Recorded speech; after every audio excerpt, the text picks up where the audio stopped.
ucapan yang bermanfaat ibadah sebentar tadi, dan kita bagi luas ketiga untuk kita naikkan milestone ke atas.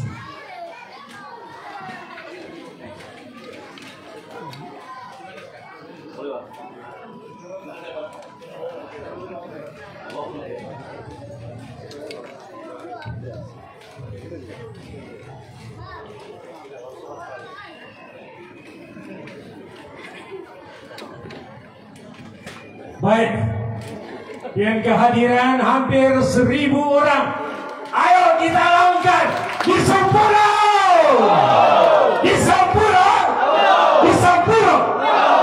Dengan itu manis dengan hormatnya, sebagian yang berhormat itu kita antri Presiden PDIPM untuk menyampaikan ucapan beliau.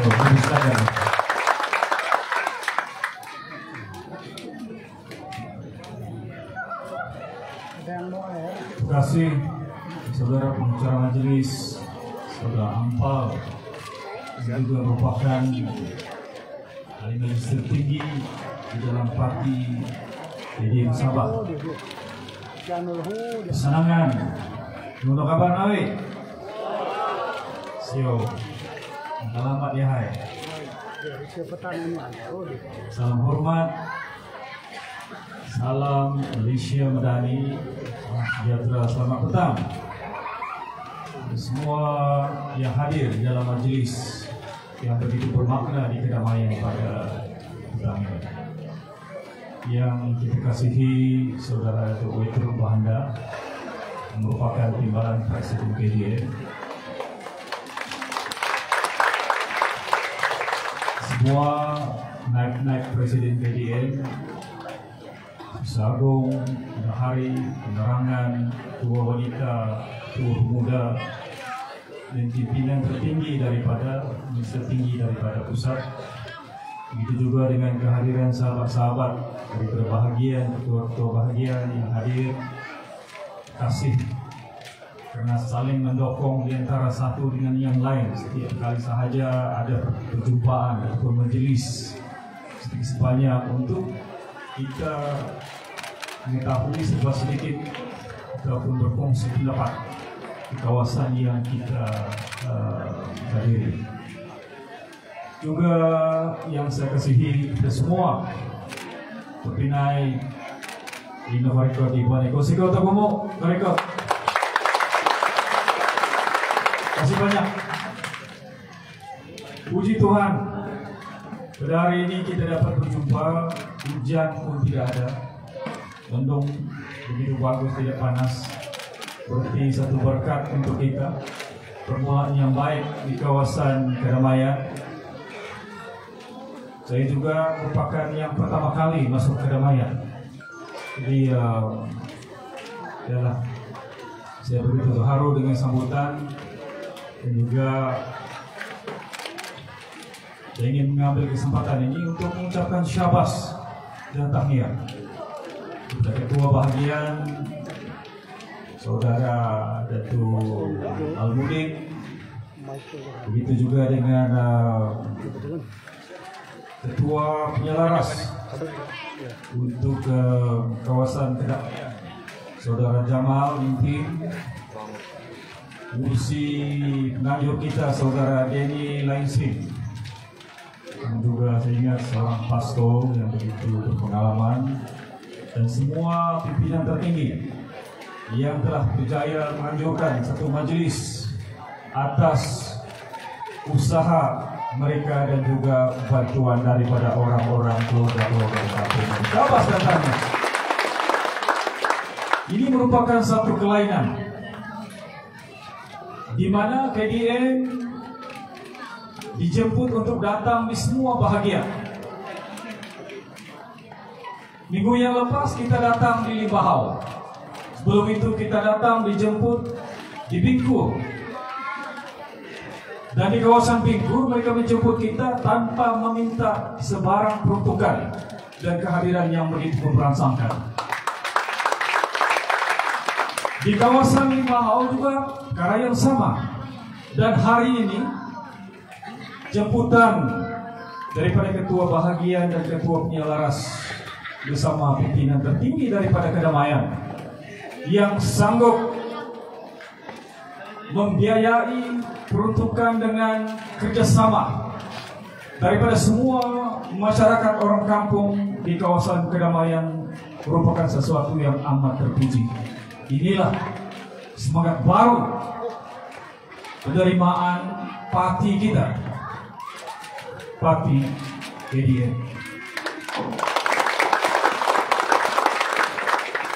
Minggu lepas, apabila saja saya berada di Limbahau, saya telah mengumumkan 3 manifesto di dalam hala 7 Parti KDN yang tidak pernah diumumkan sebelum ini oleh pemimpin-pemimpin yang lama ataupun mana-mana parti yang berada di negeri Sabah.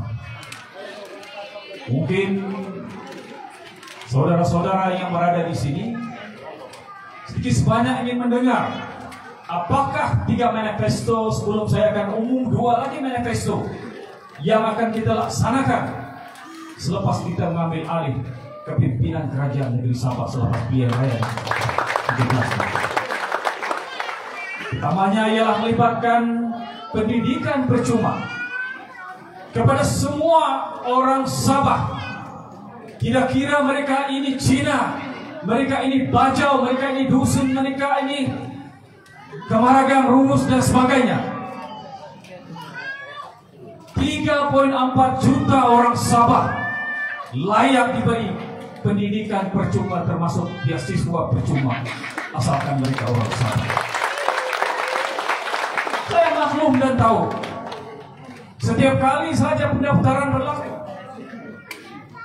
bulan 12, bulan 1 pendaftaran, ramai saudara-saudara kita yang terpaksa ada yang menjual tanah, ada yang meminjam, ada yang menggadai harta benda demi untuk menampung menghantar anak-anak mereka belajar di universiti di negeri Sabah maupun di Kuala Lumpur. Bebanan ini yang berat bagi mereka. Sedangkan di negeri Sabah ini kita mempunyai sumber yang boleh membantu kepada mereka. Hasil daripada revenue yang kita dapat, berapa bilion yang kita dapat di negeri Sabah, saban tahun. Hasil galian seperti emas mempunyai hasil yang berbilion ringgit, tapi tidak diberikan kepada orang-orang Sabah. Kayu bara, minyak, dan hasil-hasil yang lain tidak pernah diberikan kepada orang-orang Sabah secara percuma. Di sebab itulah saya berpendapat, oleh karena saya pernah berada di dalam kabinet, saya pernah menjadi menteri, dan saya tahu kedudukan keuangan negeri Sabah. Permasalahan ini disebabkan terlalu banyak pencuri, pemimpin-pemimpin yang pencuri di negeri Sabah ini, sehingga kan duit ini dibawa ke Hong Kong, dibawa ke Singapura, dibawa ke Swiss Bank. Kita tahu, dan duit itu masih ada di sana. Bilion, bukan ratus juta kepunyaan kita, kepunyaan rakyat Sabah yang sepatutnya diagihkan kepada saudara-saudara terutama di luar bandar. Bayangkan kedudukan kita. Di Sarawak mereka mempunyai lebihan 30 lebih bilion reserve. Berapa bilion reserve Sabah? Kurang daripada 4 bilion. Pasal apa? Pasal semua ini dicuri. Pemimpin-pemimpin yang memimpin Sabah sebelum ini adalah pemimpin yang gagal mentadbir negeri Sabah dengan baik. Tidak seperti Sarawak, mereka tidak tamak. Walaupun ada suara-suara sumbang, tapi mereka masih boleh mengumpul 30 lebih bilion reserve yang ada di dalam kerajaan negeri Sarawak. Keduanya ialah melibatkan pendidikan, bantuan. Tadi itu adalah pendidikan. Yang kedua melibatkan bantuan orang tua yang telah saya umumkan di Limbahau, yaitu 60 tahun ke atas layak menerima Rp500 satu bulan. Oleh karena mereka ini hak mereka. Kerajaan Sabah mampu memberikan mungkin lebih daripada 500. Yang ketiganya ialah melibatkan rumah. Hari ini Kerajaan Negeri Sabah melalui SMJ GRS dengan sesuka hati bila pergi ke sesuatu tempat mengumumkan 10, 20 berhasrat untuk mendirikan rumah SMJ pada tahun hadapan, tambahan 20. Kalau kita mau bagi satu bantuan kepada rakyat, kenapa harus kita pilih? Kalau kita bagi yang lain 20, yang lain macam mana? Kita mampu bagi. Pasal itu saya nyatakan manifesto untuk ketiga, kita akan bagi rumah percuma berlandaskan satu keluarga, satu rumah selepas pemerintah. Berapa harga rumah?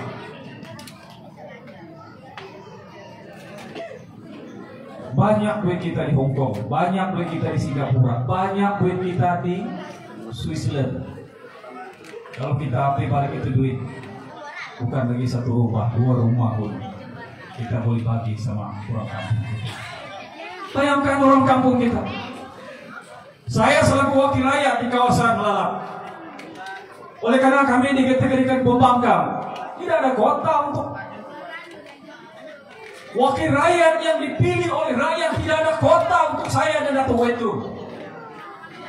Duit hasil dari pembinaan rumah itu bukan duit Haji, bukan duit Musaman, bukan duit daripada Ceres. Itu adalah duit rakyat, duit kita. Kita bayar tax, itulah duit untuk semua. Jadi tidak ada pilih kasih untuk memberikan rumah tersebut. Tidak boleh bagi 1, 2, 3, 4, yang lain semua dicuri. Begitu. Saya nyatakan kepada Yang Maha Perdana Menteri, Azizi satu orang pemimpin yang paling lemah saya jumpa.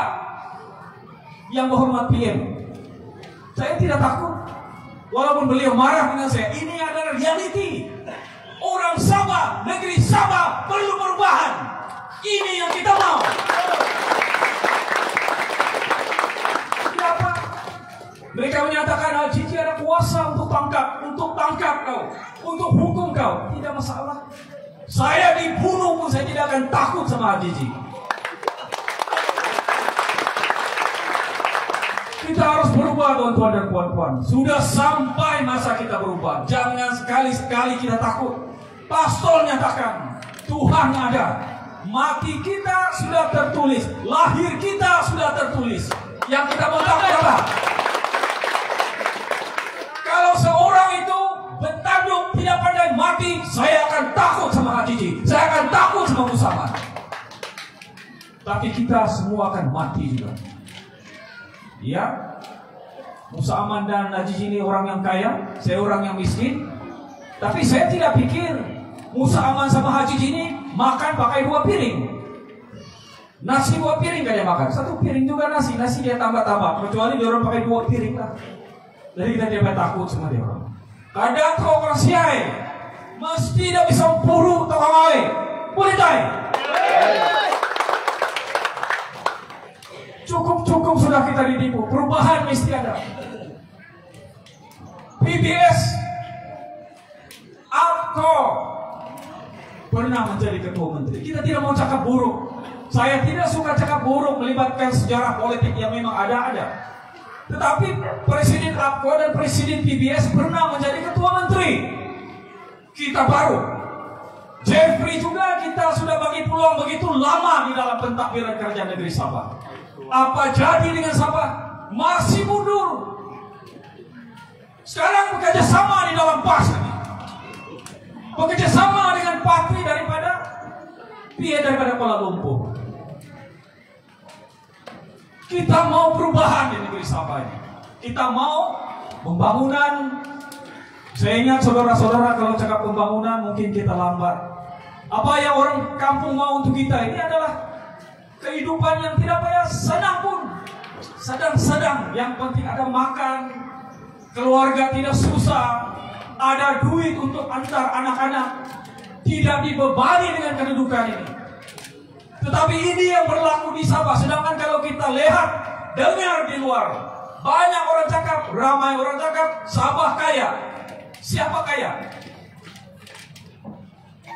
Kedudukan kita lihat di kawasan Kedamaian saja atau di kawasan-kawasan saya. Kesian. Saya percaya ada di antara kita ini yang cuma cukup-cukup makan untuk ini bulan. Cukup-cukup untuk sayur-sayur ini bulan. Mau pikir lagi. Apa yang akan mau bagi? Mau beli, mau belanja. Belum campur yuran dan sebagainya. Itu kita kena ubah, tuan-tuan dan kawan-kawan.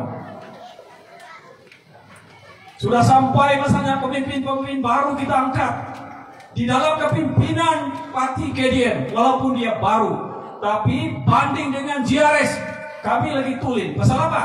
Dalam pilihan raya baru-baru ini kita ada kursi.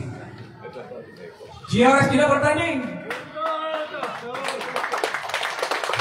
Di orang di dalam bersatu dulu, lompat-lompat masuk campur-campur.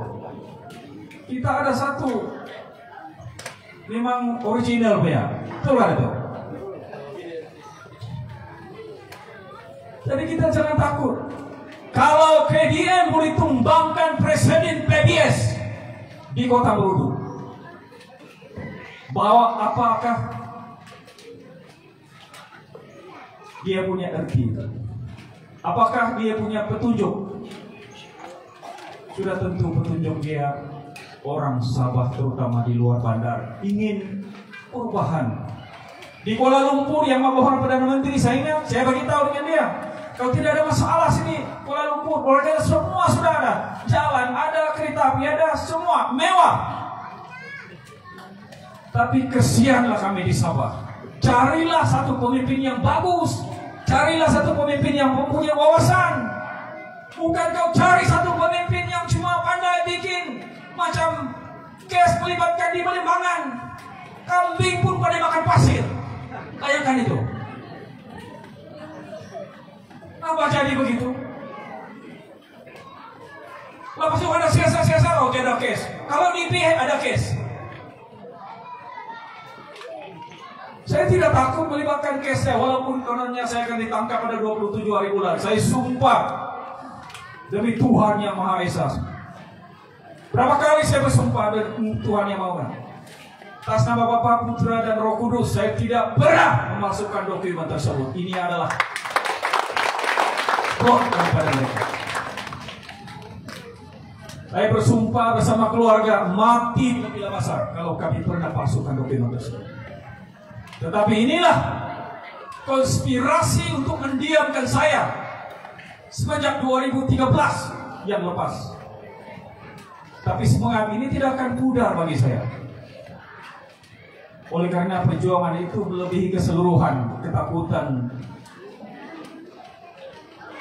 bagi saya. Mungkin yang takut mereka oleh karena mereka ini banyak duit daripada kita. Ada duit terus. Kita mana ada duit, cek bank pun tidak apa. Cek adalah pinjam. Dan hari ini di Kedamaian, saya umumkan 2 lagi manifesto yang akan kita bawa masuk di dalam manifesto KDN sebelum pilihan raya 17 nanti. Pertamanya, tambahan yang keempat, yaitu melibatkan hak tanah negeri Sabah yang akan kita perkasakan. Saya tahu di kawasan Nabawan, di kawasan Papar, di kawasan Ranau, banyak yang punya permasalahan melibatkan tanah. Mereka-mereka yang mempunyai kepentingan di dalam politik, kuasa di dalam politik, mendominasi keseluruhan untuk kelulusan tanah-tanah di kawasan bahagian-bahagian. Tapi kita jangan takut.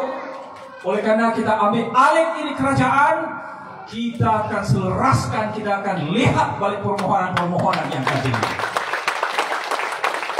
3 tahun punya permohonan kita bawa balik, buka balik, siapa punya.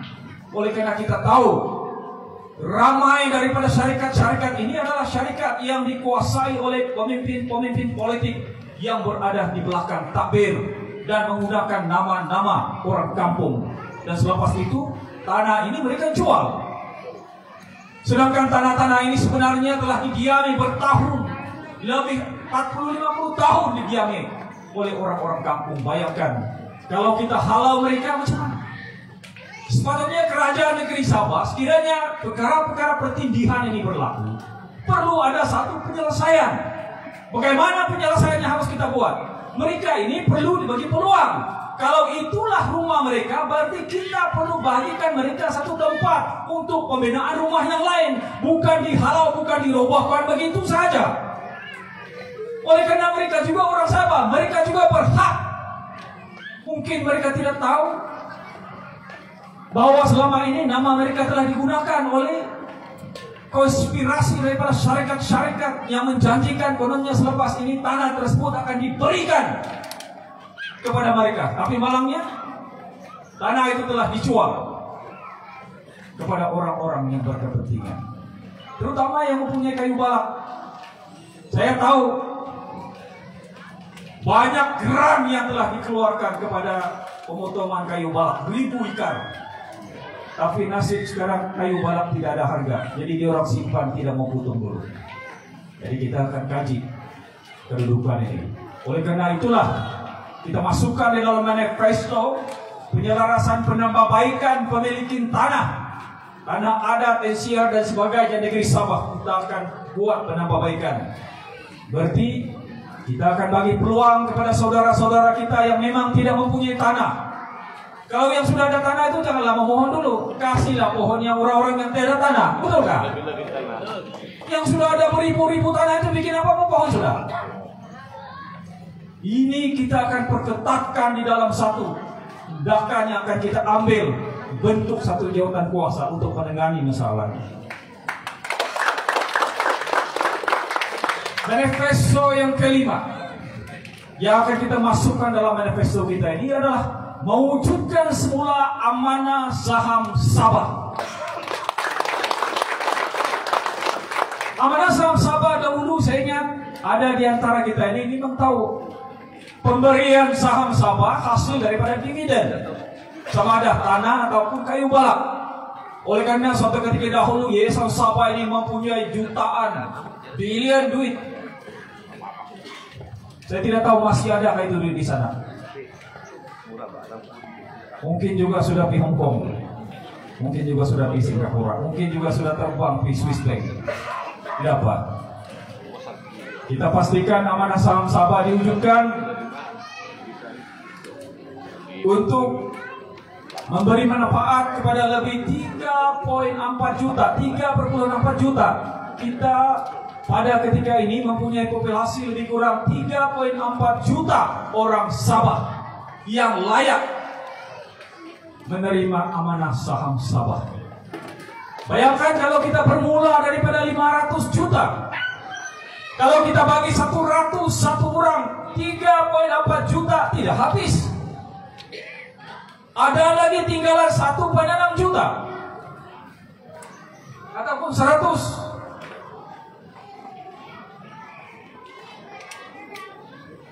1,6 juta betul, atau 500 juta, sudah 3,4. Bayangkan. Tapi di Sabah apa kita nampak sekarang?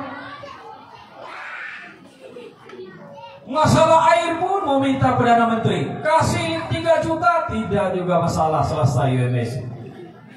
Malah 4 tahun mau bubar sudah. Ungkit lagi dia bilang ini kerajaan lama punya masalah, itulah kami sekarang tidak air. Apa masalah? 4 tahun sudah kamu orang jadi kerajaan, baru sekarang kamu mau kasih blame, salahkan kami yang dulu kerajaan. Konon ini adalah kami punya masalah. Kamu 4 tahun memerintah tidak ada masalah, tiba-tiba ada masalah. Oh, ini Menteri Infrastruktur dulu nih, Datuk kita yang punya masalah. Saya menjadi menteri selama 26 bulan tidak ada masalah air. Pasal saya turun padang. Konsesi yang diberikan suatu ketika dahulu itu saya terima cadangan daripada kementerian untuk menamatkan kontrak mereka oleh karena berlaku birokrasi kepinjangan di dalam pengurusan air. Saya ingat tuan-tuan tahu, sebelum saya jadi menteri, dalam laci ada duit, dalam air ada duit, dalam pejabat ada duit, di rumah semua technician, engineer semua ada duit. Hasil air, ketirisan. Bila saya masuk, saya terima kedudukan ini. Saya terima cadangan daripada kementerian untuk tamatkan konsesi ini. Saya tahu siapa punya konsesi ini, siapa pegang ini. 1 bulan kita kena bayar lebih 20 juta duit kita harus bayar. Dan ada satu orang tuh, dia cakap kita tamatkan konsesi ini, kita lantik kontraktor kita. Mungkin dia mabuk tapai mungkin. Tapi tidak apa. Saman telah kita hantar 100 juta kepada ini budaknya. Dia tunggulah di mahkamah untuk bayar itu duitnya. Jadi tuan-tuan dan puan-puan, harapan saya selaku Presiden KDM ini, bagi kami peluang. Kepimpinan di atas ini merupakan kepimpinan profesional daripada profesor akademik, daripada accountant yang bekerja bank, pemikir negara, daripada kalangan pemuda-pemuda yang perlu kita angkat. Kenapa? Sudah sampai masa kita perlu kepimpinan baru di peringkat negeri maupun di peringkat persekutuan suatu masalah.